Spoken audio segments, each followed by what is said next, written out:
Leeds United have a problem with creativity, and in this video I'm going to explain 3 ways they can get around that issue even without having creative players in the starting 11, which we know Leeds United naturally lack in terms of a profile. But before we get into the video, of course, if you could help the channel by dropping a like, subscribe, all that good stuff, a massive help the channel and boost it in the algorithm, lets other people who like this sort of content see it as well. So if you could do that, that would be fantastic. But yeah, let's start with number 1A.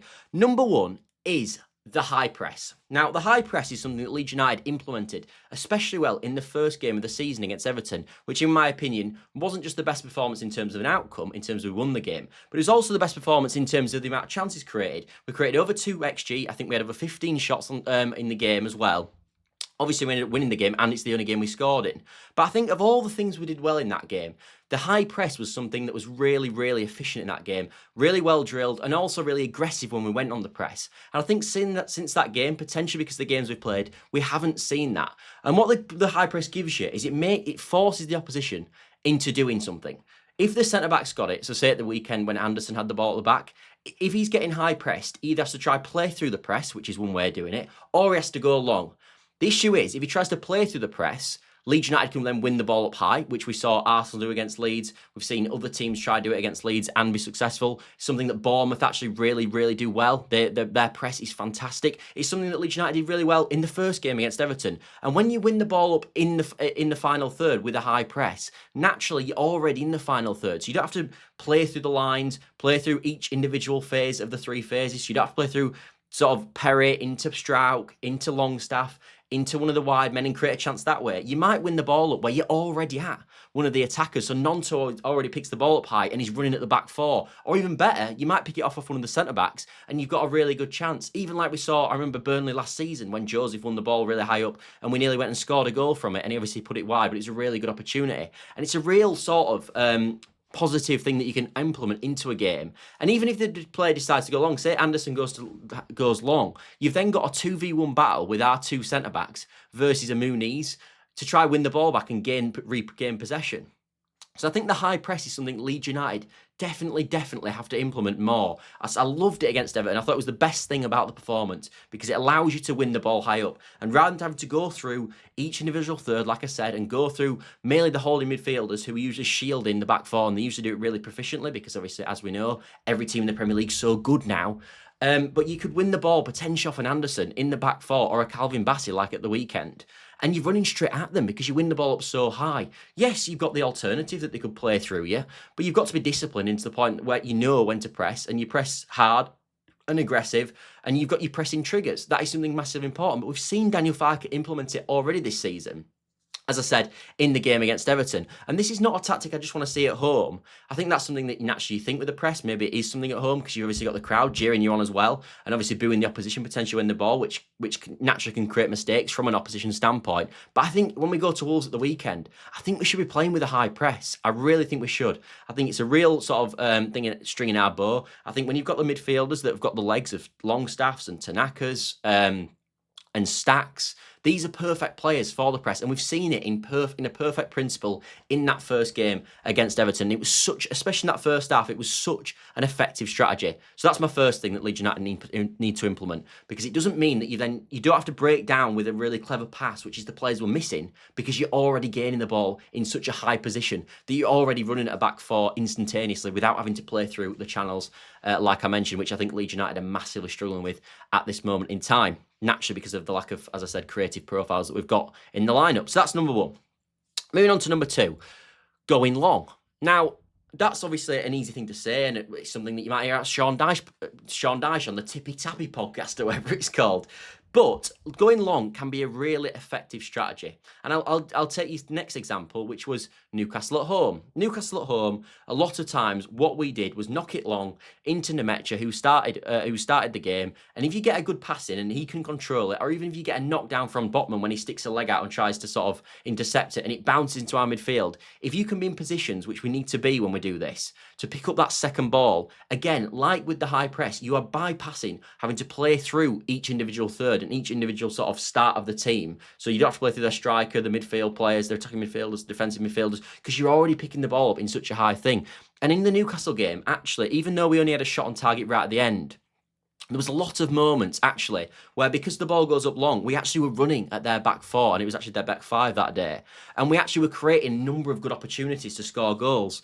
The only issue was, in that particular game, actually the final ball let us down in terms of when Stach picked up that ball and started running through the midfield, which I thought he did effectively. That pass out to Nonto on the left-hand side or out to James on the right-hand side wasn't as effective as it needed to be, which caused a lot of breakdowns for Leeds United. And we didn't create as many chances, and it won't be deemed in next year as high as it probably was. But we should have had a lot more chances in that game because there was a number of sort of 3-on-2s, 3-on-3 opportunities for Leeds United where we could have capitalised a lot better. And I thought we had much more chances in that game to score goals than we did in the Fulham game, where I think it was really limited to that Longstaff shot and the Aronson one at the near post, which was a half chance at best. I think he did as good as he could with it. So again, going long is something I want to see. I haven't seen for me yet so far this season, besides potentially the Everton game. But again, I think a lot of that was the high press that I mentioned, obviously, as the number one point, where Leeds United have been able to play through the thirds. I haven't seen that. So as I said, this whole video is about coming up with strategies for Leeds United to sort of play without having to play through each individual third, to be able to create a moment. And one of the best ways to do that is just knocking it long and playing for knockdowns. And as I said, if you can get people in and around the match and you can get Stach, Tanaka, Ampadu, Longstaff, whoever you can play as your midfield three, getting ready to pick up possession when that knockdown comes. As I said, you don't even have to have a knockdown. The match you don't have to be the one that kicks it. It can go off Botman's knee and fall into the midfield, but it's all about picking up that second ball. And I think with the midfield we've got, I think we're perfect for that. So yeah, that for me is another really effective strategy. And the final one, and this is probably, of all three of them, I really like a high press because I think it makes it more entertaining for a fan watching as well. But I think of all three, this might be the most important thing that Leeds United are doing really poorly at the moment. Because I've seen a high press against Everton look really good. I've seen going long against Newcastle being really effective. I haven't seen this in its effective capacity yet. And it's a massive component of any team, and especially Leeds United this year, a team struggling for goals, as we know, and struggling for creativity. And that, of course, is set pieces. And when someone says set pieces, the thing that comes into head, in my opinion, is probably corners and free kicks. But I'm throwing long throw-ins there. They are a set piece, and there's something that Leeds United need to massively work on. You just look at Brentford at the weekend, 95th minute, the trailing 2-1 against Chelsea, long throw comes in and they get a goal, and that is massively important. And it's why I'm quite pleased, actually, the set-piece coach is coming in, because I think in every single set-piece we struggle at the moment, and we shouldn't do, because we are a team with the likes, we've got Rodon, we've got Struijk, we've got Stach, we've got Okafor, we've got DCL, who's probably one of the best headers of the ball in the league. We've got Longstaff, who I think stands at 6'1" as well. We should be powerful in the box. We should be powerful in the box. And we've seen Everton do this over a number of years, where they've struggled to score, but set pieces have been a real arsenal in their sort of different ways of scoring goals. And actually, they struggled with open play goals, like we've seen with Leeds United. And as I said, being strong on set pieces is massive. I mean, the reason that Arsenal have been in the title race for the last few years is down to the fact that their set pieces have been so strong. And as I said, we're a team naturally blessed with height all over the pitch. We've been recruiting for this in the summer, in my opinion, when you look at the profiles that we've brought in. The likes of Stachs that we brought in the midfield, who stands at 6'4", who's unfortunately taking them, which is something that I'm obviously going to mention when it comes to set pieces. But let's start with corners, because I think that's a thing that people are bugbearing about at the moment, especially with Stach taking them. For me, I think Stach's had over 80% this season for aerial duels won. He's a player that's good in the air, in my opinion, Stach. He stands at 6'4", so he bloody should be, if we're being honest. He should not be taking corners at Leeds United. There's no way about it. And one of the things that I think, in terms of corners, I do think we lack naturally a set-piece delivery taker. Like, we don't have a Joe Rothwell specialist like we had last year. We don't have that. And that's a mistake on the board. But there is ways around that. And one thing that I think I've seen over Everton over the last sort of 5 years, really, and set pieces, and one that I haven't seen from Leeds United is the floated ball in.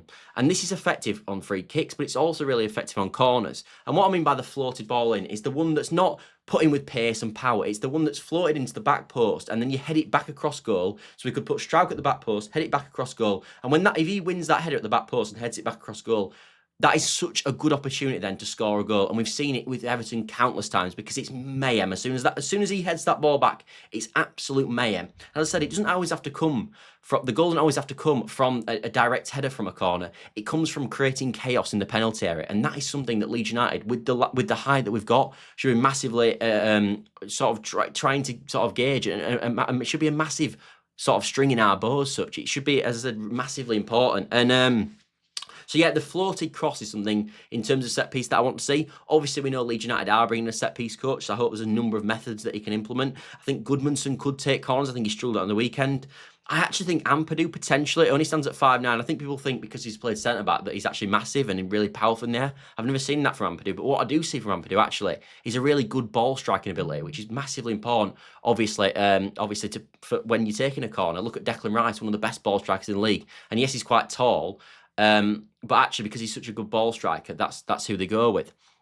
So as I said, for me, yeah, corners, massively important. We've talked about them, the floated cross. Set pieces now, we're going to talk a bit about free kicks as well, because when I watch Leeds United from free kicks, there is clearly no game plan on what to do on free kicks. It's so apparent because every single time we have a free kick, you've got Harrison, you've got Aronson, you've even got Stach at times talking each other's ear, deciding what they're going to do. For me, we should have a setup of when it's in a certain area, how Leeds United combat that in the best way to score a goal. Are we going to take a shot? Are we going to take a cross? And I think Leeds United decide that on the pitch. I don't think the set piece coach should allow that, and we should be decided beforehand who's going to take these.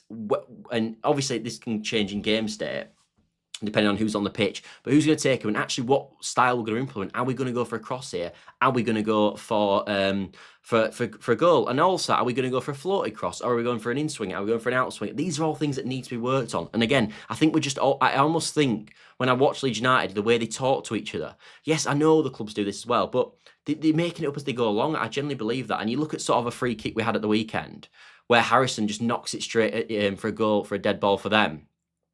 And it just looks, as I said, like it's not been organised well enough. And that's why, obviously, a set-piece coach coming in, for me, is just so vital, which is obviously something the Leeds United are going to recruit. And then I look at long throws. Ampadu has already shown this season he can do a long throw. I always think with a long throw, unless you've got an absolute specialist like a Rory Delap figure back in the day, it's all about getting it to the near post and getting a flick on. So like I talked about with the corners, when it's a floated ball to the back post, and you want hoping Struijk nods it back across goal, potentially, or whoever you want to put there as the person to obviously Everton use it with Tarkowski, whoever you want it to be. I think Struijk's probably our best winner of headers. I think we've seen that in the last few years because Rodon never seems to be able to get involved as much as you'd expect based on how good he is at defending them. But yeah, with long throw-ins, you need Struijk at the near post, and then he needs to flick the ball on. It could be Calvert-Lewin, but whoever it is, Struijk needs to flick the ball on.